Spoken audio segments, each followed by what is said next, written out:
C'est l'heure du billet d'humeur. Comme chaque matin, on retrouve Thibaut Vidal. Alors, rebonjour Thibaut. Rebonjour Tariq. Alors, dans votre billet d'humeur, vous allez nous parler d'un certain mouvement, celui des Gilets jaunes. Et oui, encore, car comme chaque samedi, on a un nouvel épisode des Gilets jaunes. Et vu que ces derniers temps, la série plaît moins, les gens regardent moins, les réalisateurs se sont dit « Tiens Maurice, faudrait peut-être mettre un peu de piquant ». Bon, alors généralement, pour remettre un peu d'intérêt dans une série, soit on a une petite histoire d'amour improbable qui débarque, un petit peu à l'eau de rose, soit on met des scènes d'action, des cascades, de la bagarre.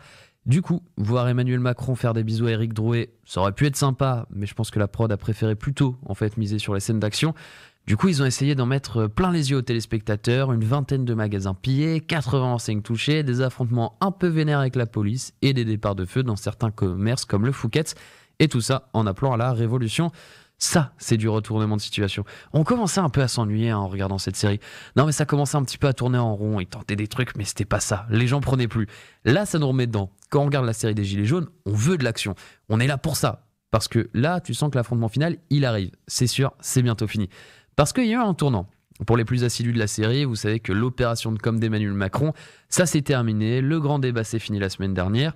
Une petite tournée qui était éprouvante pour Manu Macron à bord de son Falcon Tour. Du coup, il avait besoin de se reposer. Et en mars, on va en vacances à la montagne. Et ouais, Manu Macron avait rejoint sa dulcinée pour chiller un maximum.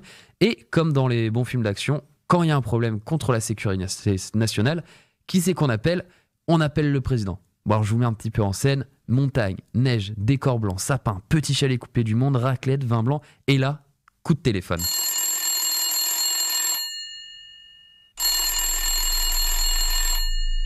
Monsieur le Président, c'est Émilien. Je dois vous parler. Émilien, c'est que je suis en vacances en ce moment. Monsieur le Président, c'est important.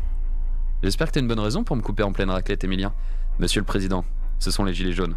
Ils sont revenus, encore plus forts que jamais. Émilien, j'arrive. Et ça va pas être pour manger des patates. Mais peut-être en distribuer 2-3 si tu vois ce que je veux dire. Sacré Président. Sacré Émilien. Il doit être tendu, Macron. Écourter des vacances à la limite.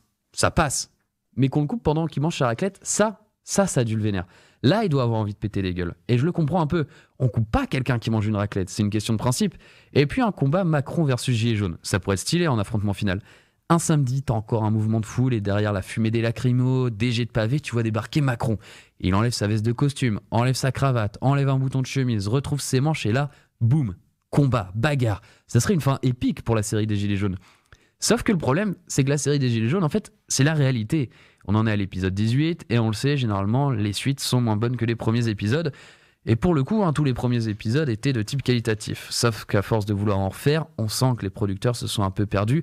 Ils savaient pas trop où ils allaient. Après, bon, on n'est pas à l'abri que les producteurs se remettent bien dedans et nous lâchent des bons derniers épisodes à l'image des premiers.